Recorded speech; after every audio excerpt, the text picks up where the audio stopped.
الله أكبر الله أكبر. يا ربي لك الحمد حتى ترضى،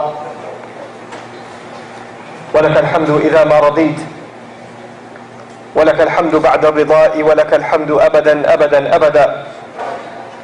الحمد لله الذي هدانا لهذا وما كنا لنهتدي لولا أن هدانا الله.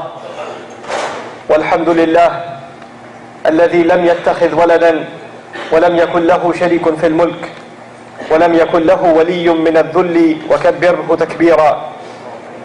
والحمد لله الذي أنزل على عبده الكتاب ولم يجعل له عوجا. والحمد لله الذي نحمده ونستعينه ونستغفره ونؤمن به ونتوكل عليه، ونعوذ بالله من شرور أنفسنا ومن سيئات أعمالنا. من يهده الله فلا مضل له ومن يضلله فلا هادي له. ونشهد أن لا إله إلا الله وحده لا شريك له، ونشهد أن محمدا عبد الله ورسوله أرسله الله تعالى بالهدى ودين الحق ليظهره على الدين كله، وكفى بالله شهيدا. فصلى الله عليه وسلم تسليما كثيرا كثيرا. ثم أما بعد، فإن أصدق الحديث كتاب الله، وخير الهدي هدي محمد صلى الله عليه وسلم، وإن شر الأمور محدثاتها، وإن كل محدثة بدعة، وكل بدعة ضلالة، وكل ضلالة في النار. يقول سبحانه وتعالى في كتابه الكريم بعد أن أقول أعوذ بالله من الشيطان الرجيم: واضرب لهم مثل الرجلين جعلنا لأحدهما جنتين من أعناب وحففناهما بنخل وجعلنا بينهما زرعا كلتا الجنتين آتت أكلها ولم تظلم منه شيئا وفجرنا خلالهما نهرا. رب اشرح لي صدري ويسر لي أمري واحلل عقدة من لساني يفقه قولي. واللهم ثبتنا عند الموت بلا إله إلا الله. واللهم اجعلنا من الذين آمنوا وعملوا الصالحات وتواصوا بالحق وتواصوا بالصبر. آمين يا رب العالمين.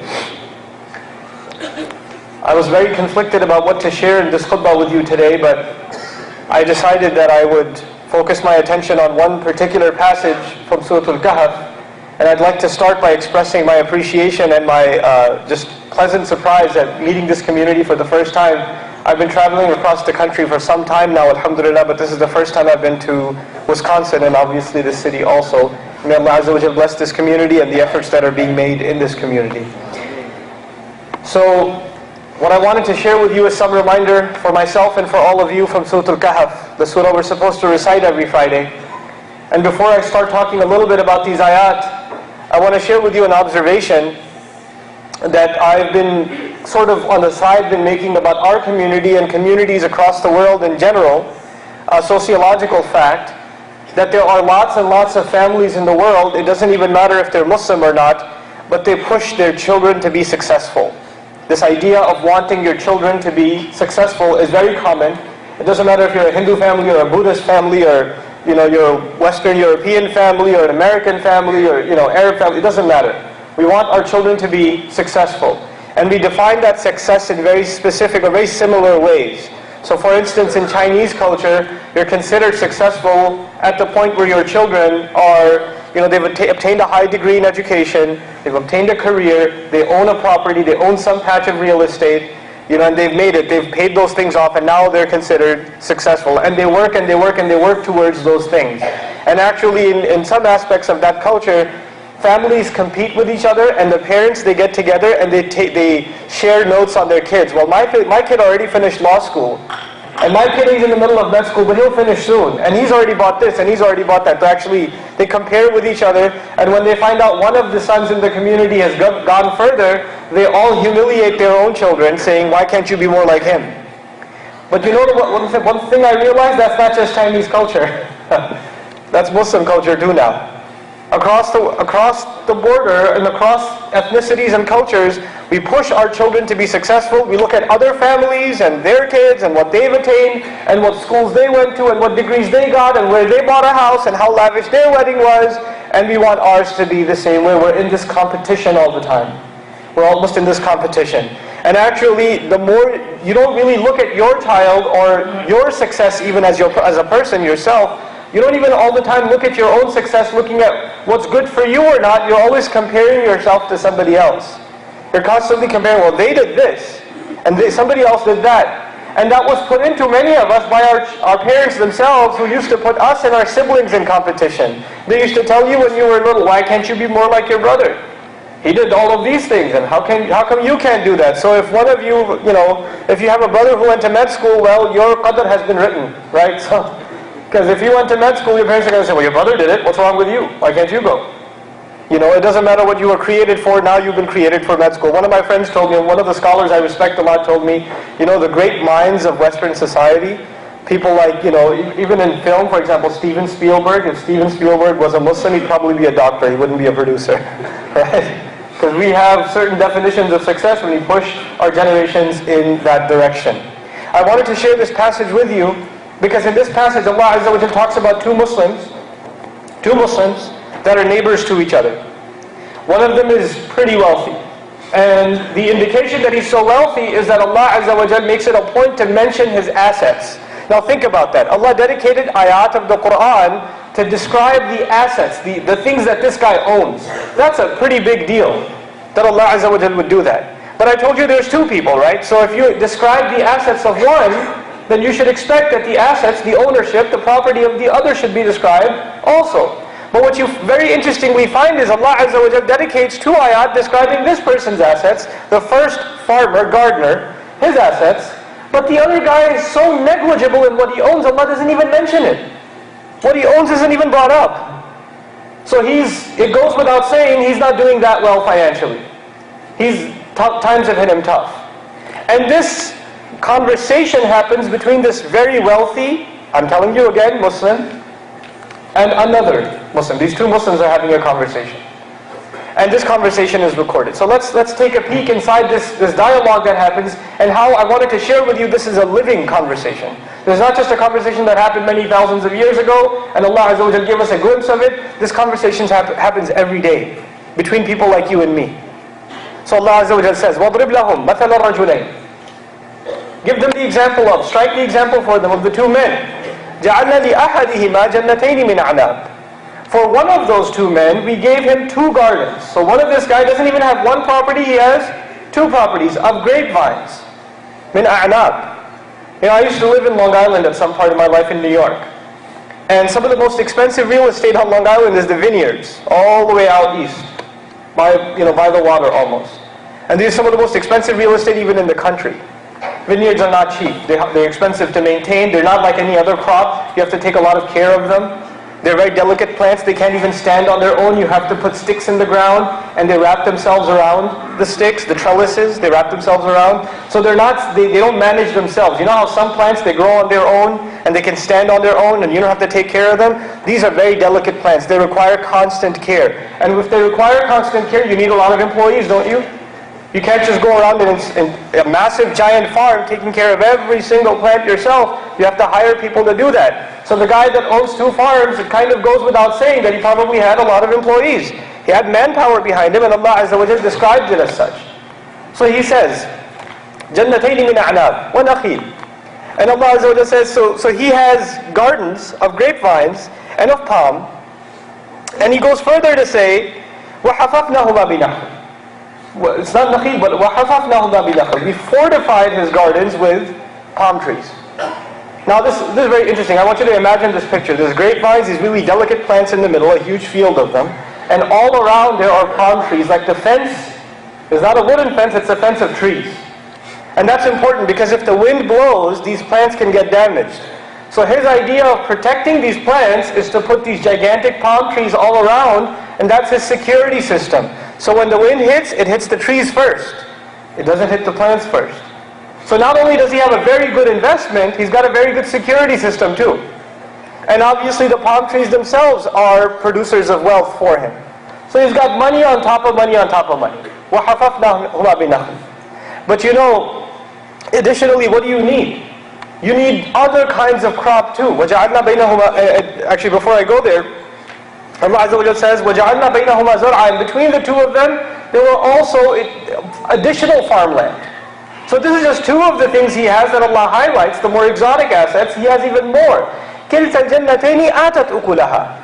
You know, if those of you, I mean, many of us are not in farming, but those of you that come from backgrounds that you know about farmland and farming, it's a very stressful work. You have to work the entire year, and it's, you know, now many of you have jobs now, you get a paycheck every week. Or you get a paycheck every 2 weeks. In farming, you get one paycheck a year. You have to work the entire year, and at the end of it, when the crop comes out, that's when you get paid. And even that paycheck is not guaranteed. It's not guaranteed because it could be there's a drought, or there are insects that came into your farm, something went wrong, there was overheating, right? There was a flood, all kinds of problems can happen, and your entire years of work is gone. In this blink of an eye, it's gone. And you can't recover it. That's the life of a farmer. It's very, very stressful. It's very difficult. But Allah Azza wa Jal describes His farm as آتَتْ أُكُلَهَا. It used to give both of these gardens, they used to produce their food. In other words, they were at 100% production. Year after year after year, things were going well, no weather problems, no insect problems, everything was taken care of. So, you know, and in farming, if things go well, you make a lot of money.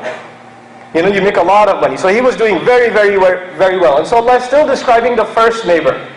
He hasn't even talked about the second neighbor yet, subhanahu wa ta'ala. And he says, وَلَمْ تَظْلِمْ مِنْهُ شَيْئًا. You know how you say, our farm produced 80%, 50%, 70%. لَمْ تَظْلِمْ مِنْهُ شَيْئًا. Not a thing was missing. Not one plant didn't produce. He was getting 100% out of his farm. وَفَجَّرْنَا خِلَالَهُمَا نَهَرًا. And the only thing missing now in a farm, you know, if you travel in the Midwest especially, you'll see farms that are being irrigated, right? So you have these machines that spray the water. But what in old times you had to have animals that go and deliver the water every place? Allah Azza wa Jalla says that between the two we had caused a spring to come out. So he's got two gardens, two huge properties, and between them there's a water supply by Allah Azza wa Jalla. And he takes credit for it himself. And that's the thing I want to highlight and go back a little bit. Allah Azza wa Jalla says, وَحَفَفْنَا لَهُمَا بِنَهْرٍ. He says, وَفَجَّرْنَا خِلَالَهُمَا نَهَرًا. Every time Allah mentions His assets, He says, we fortified it with palm trees. Allah did. We made a spring flow in between. He didn't say the farmer owned it. Allah says, I gave it to him, I gave it to him, I gave it to him. So even before we get to the lessons of the ayat, we're already being taught lessons. This rich man is not rich because he's very intelligent, he made some very smart investment decisions. He's rich because Allah made him this way. Allah took credit throughout the ayat even. Even as you're reading these ayat, you don't think, wow, this guy must have been a really good businessman. You're thinking, wow, Allah really blessed him. Allah doesn't take credit away from Himself as even describing His assets. Now what happens one day? وَكَانَ لَهُ ثَمَرٌ. And the one who used to own a lot of fruit, in other words, the guy that had a lot of wealth, the wealthy one. He's one day in a conversation with his buddy next door. The guy next door, you know, he lives in one of those old homes that you think should be demolished and then it should be rebuilt nicely. He lives in one of those properties, you know, and he's next door. So one day they're just, you know, talking to each other, and it just comes up. فَقَالَ لِصَاحِبِهِ. He says to his companion, the guy he sees all the time, وَهُوَ يُحَاوِرُهُ. هذا مهم جدا. وَهُوَ يُحَاوِرُهُ. And in the middle of just kind of conversing with him, الحوار يعني الكلام, المحادثة. He's just talking to him, they're just chit-chatting, and in the middle of the conversation he slipped in something. أَنَا أَكْثَرُ مِنْكَ مَالًا وَأَعَزُّ نَفَرًا. You know, I am more than you when it comes to money. And I do have a lot more than you when it comes to manpower, children, sons, helpers, employees. I got a lot more than you. Now you have to understand, this is not how you would imagine the rich guy came out of his house, went over to his neighbor, knocked on his door, the neighbor opened his door and said, by the way, I wanted to tell you I'm richer than you. Assalamu alaikum. That's not how it happens. That's not what's being told to us. وَهُوَ يُحَاوِرُهُ is important because they're talking about other things. And he kind of slips it in. He slips it in. He lets him feel like he's poor and the other guy's rich. He doesn't say it directly, he inserts it in the conversation. So you know, for example, you have some of you younger guys, you go to college. And alhamdulillah, you come from wealthy families. So you drive your BMW to school. And you have a friend who also goes to the same college, but he's barely making tuition. He's living in an apartment with like 8 other guys because he can't afford it. And he takes the bus there or walks to school. And you're like, yeah, man, just got the Beamer. It's a good deal. It's just $25,000. It was a good deal though. How'd you get to school? You kind of just slip it in, like poke him a little with it. You're not saying directly, I am wealthier than you are, sir. Assalamu alaikum. You're not doing that. But you are making him feel insignificant. Some of you elders do this. Yeah, our daughter's wedding, mashallah, we only held it at the Crown Plaza. It was only $50 a plate. You know, mashallah. It was very good. It could have been better though, because we got a good deal because they were asking for $80. What about your daughter's nikah at the masjid, right? Right? Just kind of slip it in. Poke people. Let people know that you've got more than them. You don't say it directly. You attack people and make them feel less by what Allah has given you. And this attitude, even you're not saying it directly, you're not saying anything. And if you talk to her, why do you talk like that? I was like, I didn't say anything. I was just talking about my daughter's wedding. I was just talking about this car. It's a really good deal I got. I didn't say anything harmful. You can defend yourself very easily. Even if this farmer was stopped and told, why do you talk like that? He goes, oh, I was just talking, man. I'm just saying. It's no big deal. I have more authority when it comes to employees. Yeah, just, this year I'm downsizing. I only got like 15 employees this year. How did you work by yourself, right? Yeah. Good luck with that. And it's just this kind of condescending behavior. And there's more before we go on. In Muslim community, in all societies, one of the great sources of corruption is wealthy people imposing their lifestyle as a standard on poorer people. So poorer people feel like they are living a miserable life until they live the life of rich people. So you'll find in struggling communities across the world, and the United States is no exception, in the Muslims the easiest example to give is the wedding. Easiest example of all. Your family has a modest income. Maybe you make $50,000 a year. Maybe you make $70,000 a year. Whatever your situation is. You have rent to pay. You have the house to pay for. You have education bills to pay for. But you know what? Your cousin, who's very wealthy family, their wedding was $200,000. Their wedding was $80,000. The meher was this much. The party was this much. The catering, they had 10 parties before they had the nikah. And now it's your turn and you're like, we can't do a simple wedding. We have to keep up. What are they going to say? What is your uncle going to say? What are people going to say? What is this one going to say? What is that one going to say? And as a result, what you do is you put yourself in extreme difficulty. So that you make it look to people for those 2 days, you make it look to people like you're pretty wealthy too. Even if you have to pay off riba loans for the next 10 years for that one day of wedding, and start that new wedding couple off in financial catastrophe. What a way to start a married life. Even if you have to do that just to make sure people see us as keeping up with everybody else. This pressure can destroy families. It can destroy families. It creates hatred in society too. The place where I originate from in Pakistan, you'll have sometimes people that are very wealthy living right next to people that are extremely, extremely poor. And when they'll have weddings in their family, they'll set up tents in the entire block and they'll invite thousands of people to the wedding. And they'll have hundreds of employees, hundreds upon hundreds of employees just cooking food, right? And each one of these cooks has 4 daughters, and he can't get one of them married. And he looks at this party for one wedding and he says, man, in this kind of money we could have gotten our entire village married. And he looks at that wealthy person, and he's working for him, but he hates his guts. Because there's a hatred being developed by people who show off their wealth in this lavish way, especially in the face of the poor. Was what we're being taught. Not just ayat we pass by like a cool story you teach at Sunday school. These are teachings for how to live as a community. How not to be lavish. How not to impose our wealth on others. To put standards on others. We've convinced ourselves until you buy a house and until it looks like this and this and this, until it's something that people come to and they park in the driveway and they go, wow, that's nice. Until they do that, we have failed. Our children have failed. They still live in an apartment? Astaghfirullah al-azim. How can they live in an apartment? Why haven't they bought a house yet? How can you still have that car? Why haven't you bought another car yet? And we've put those standards on them. We're just like this farmer sometimes. What does the other farmer say? The other farmer's response. And by the way, he talks insultingly to this farmer and we don't even hear the response from this farmer. The other guy, the neighbor, he didn't say anything. You know what that suggests? Sometimes you're so embarrassed you don't say anything. He's put in a bad situation, so he doesn't say anything.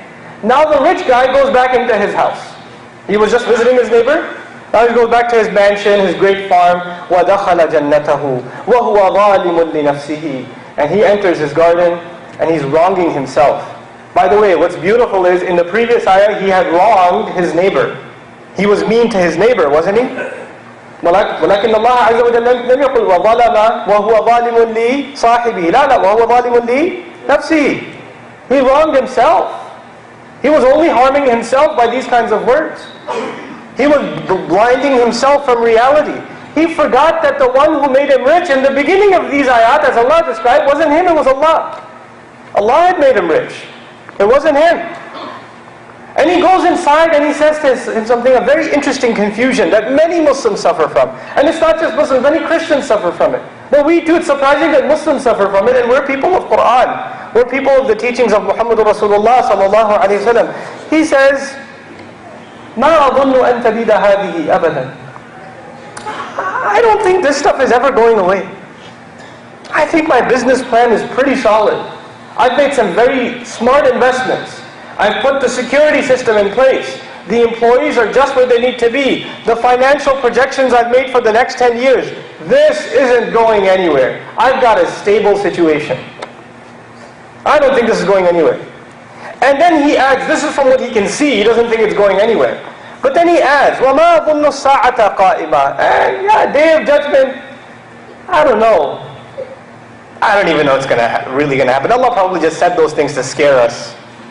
He doesn't really mean it. You know how parents sometimes tell children, if you eat that, I'm going to kill you. Well, he's not really going to kill us. I'm going to get a little, a spanking here and there, but it's okay. It's not going to be that bad. You know what happens when you get used to a life of luxury? You don't want to even think about the akhirah, because the akhirah is a difficult thing to think about. When homes are taken away, and the earth is flattened, and everybody's standing on equal footing, and you're being interrogated, and you have nothing of this dunya left, well, you get so attached to dunya, it's hard to let go. It's so hard to let go that this guy doesn't even want to think about the akhirah. And somebody even brings up hellfire, paradise, judgment day. Somebody even brings these things up, he goes, no bro, don't talk to me about that stuff. I don't want to hear it. Can you just talk about that later? We all believe that, okay, thank you. So even if by his tongue he believes, practically he doesn't even want to enter that thought into his heart. He doesn't want to do it. And he has an interesting rationale that shaitan has taught him. A way of thinking that shaitan has taught him. This rationalization, very interesting. He says, وَلَئِن رُدِدتُّ إِلَىٰ رَبِّي لَأَجِدَنَّ خَيْرًا مِنْهَا مُنْقَلَبًا. Even if I was taken back to my master, even if I did die, if Allah has given me so much here, that must mean that Allah loves me. Because Allah obviously loves me more than my neighbor. My neighbor is, look at him. He's in debt. He barely has a farm. He has no helpers. He's getting old. But look at me, Allah has given me this. Allah has hooked me up so much here. That must mean Allah likes me so much that when I go, if He gave me this much in dunya, He's got way better for me in the akhirah. He's going to give me just Jannah on top of Jannah and Akhirah. This is what I'm getting in dunya. In other words, he assumes that the life he enjoys here must be some kind of a glimpse for the life he's going to enjoy in the next life. By the way, this is a modern Protestant idea. It's a modern Christian idea too. In many churches you're taught, go get a promotion, get a better job, take out a second mortgage, work and get the nice car because Jesus wants you to get it. That's a sign that the Lord loves you. The more you have, the more you acquire. In our deen, we don't condemn the acquisition of wealth. We don't look down upon those who are wealthy. And we don't look down upon those who are poor, because wealth and poverty are both tests from Allah. Neither of them are good or evil. There's no, some wealthy people are evil or poor people are righteous. There's no such thing. Some of the greatest Sahaba are extremely wealthy. And some of the greatest Sahaba are extremely poor. We don't have that standard. We don't judge it by that. But when you start thinking how Allah thinks of you is based on what you enjoy in this life, then you are in the depths of confusion. وَلَئِن رُدِدتُّ إِلَىٰ رَبِّي لَأَجِدَنَّ خَيْرًا مِنْهَا مُنْقَلَبًا. I will definitely find better than this over there. That's his thought process. Now finally, when his religious ideas are getting confused, at this point his neighbor feels like he should say something. See, this neighbor, his righteousness is shown in that when he was insulted, he didn't say anything. But when the guy started having wrong ideas about Allah, then he felt compelled to speak. And he answered him. And he says, قَالَ لَهُ صَاحِبُهُ وَهُوَ يُحَاوِرُ. And he didn't even just give him a lecture. He, maybe invited him a second time. Now they're just chit-chatting and talking. And in the middle of a conversation, he slips some advice in. So just like he had slipped insults in, his neighbor is now slipping in advice in the middle of conversation. And he says, أَكَفَرْتَ بِالَّذِي خَلَقَكَ مِنْ تُرَابٍ ثُمَّ مِنْ نُطْفَةٍ ثُمَّ سَوَّاكَ رَجُلًا. Are you completely in denial of the one who made you from dirt? Then he made you into a droplet, a filthy droplet. Then he turned you into a man. In other words, you were nothing. You talk about your farm being everything. You yourself were nothing. You were dirt. Allah put you in this position Himself. Are you forgetting who put you here? Well, how could that happen to you? لَكِنَّهُ اللَّهُ رَبِّي. No, that's Allah, my master. Now, it's beautiful, right? So when he's giving nasiha, he's giving advice, he doesn't say, لَكِنَّهُ اللَّهُ رَبُّكَ. He's your master. No, he said, Rabbi. I'm not even talking about you. Usi nafsi awalan. I'm advising myself. I'm just saying he's my master. وَلَا أُشْرِكُ بِرَبِّي أَحَدًا. And I've decided never to do shirk with Allah. He doesn't say to him, لَا تُشْرِكْ بِرَبِّكَ. Don't do shirk. He doesn't talk to him that way. He still talks about himself, and that's part of his humility.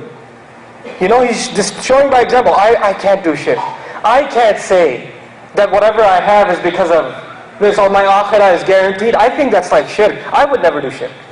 I'm not saying you're doing it, but I just can't do it. He points it to himself. لَا أُشْرِكُ بِرَبِّي أَحَدًا. And then he says, وَلَوْلَا إِذْ دَخَلْتَ جَنَّتَكَ قُلْتَ مَا شَاءَ اللَّهُ لَا قُوَّةَ إِلَّا بِاللَّهِ إِنْ تَرَنِي أَنَا أَقَلُّ مِنْكَ مَالًا وَوَلَدًا. What was so wrong if you just entered your garden, as you walked into your amazing property, if you just looked around and said, مَا شَاءَ اللَّهُ, whatever Allah will. And we usually say MashaAllah without even realizing what we're saying. Usually we see a nice guy, MashaAllah. 7 Series. MashaAllah. New Acura NSX. MashaAllah, nice house. That's how we say MashaAllah. But MashaAllah also means something else. Allah decided that He will give me this rizq. Allah decided my neighbor will have less dunya. He will have less rizq in this world.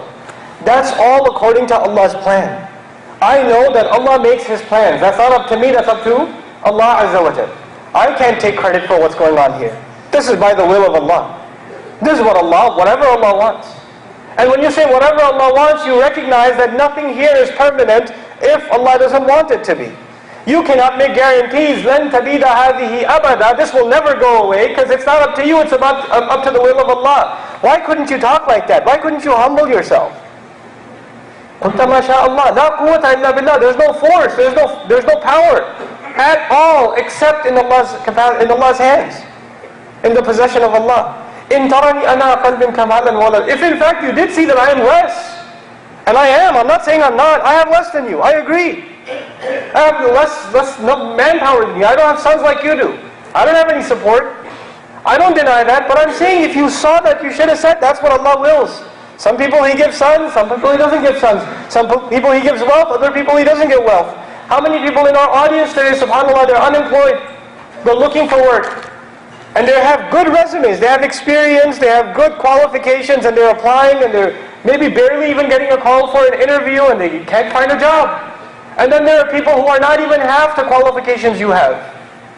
But Allah decided they're going to find a job, and they're going to get paid 3 times the salary you're looking for. It's up to Allah Azza wa Jal. We make the effort, but the power belongs in Allah's hands. You can't forget that. That's the very essence of materialism.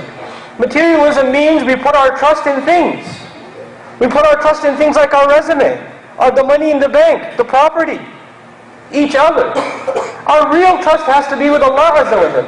Our iman is not just something we say with our tongue, it's a state of mind. It's a way to think.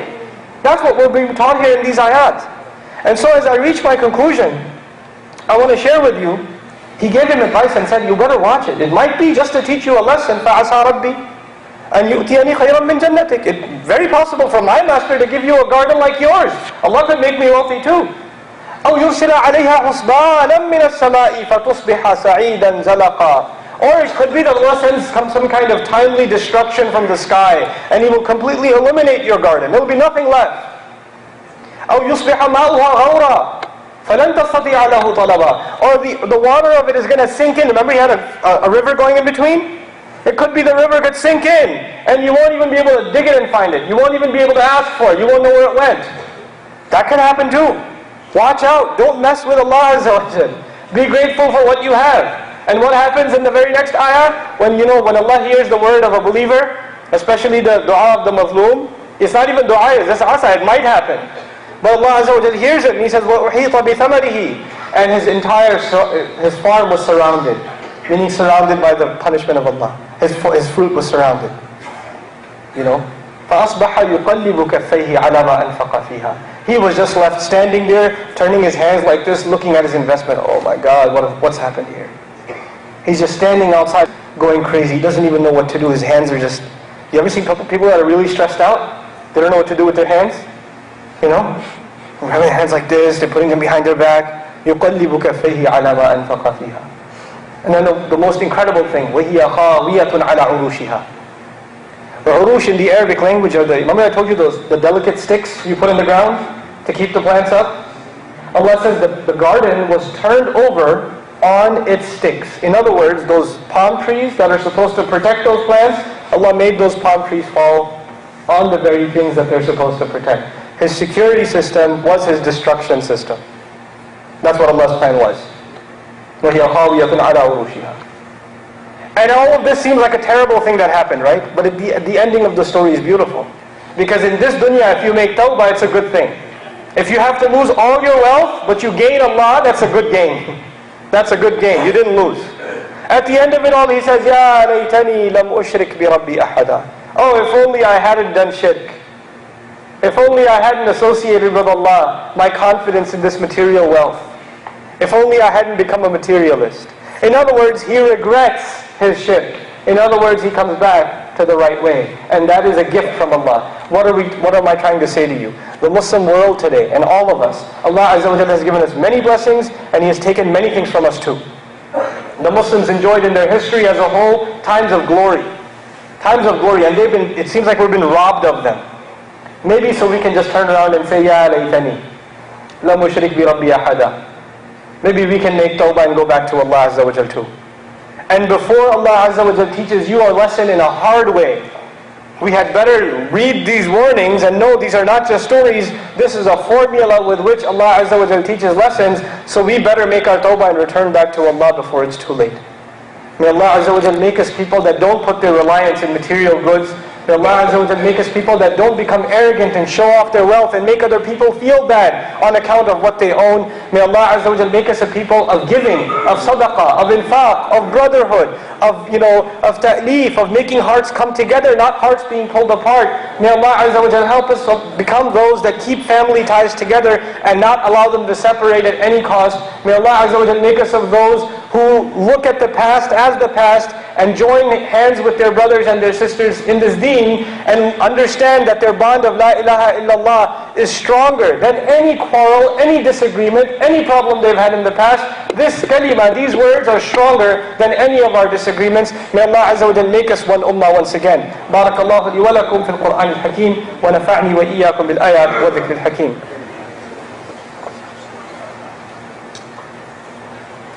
الحمد لله وكفى والصلاة والسلام على عباده الذين اصطفى خصوصا على أفضلهم وخاتم النبيين محمد الأمين وعلى آله وصحبه أجمعين. Folks, move up as much as you can. There are a lot of people standing in the back. إن الله وملائكته يصلون على النبي يا أيها الذين آمنوا صلوا عليه وسلموا تسليما. اللهم صل على محمد وعلى آل محمد كما صليت على إبراهيم وعلى آل إبراهيم في العالمين إنك حميد مجيد. اللهم بارك على محمد وعلى آل محمد كما باركت على إبراهيم وعلى آل إبراهيم في العالمين إنك حميد مجيد. عباد الله رحمكم الله اتقوا الله. إن الله يأمر بالعدل والإحسان وإيتاء ذي القربى وينهى عن الفحشاء والمنكر ولذكر الله أكبر والله يعلم ما تصنعون. أقم الصلاة إن الصلاة كانت على المؤمنين كتابا موقوتا.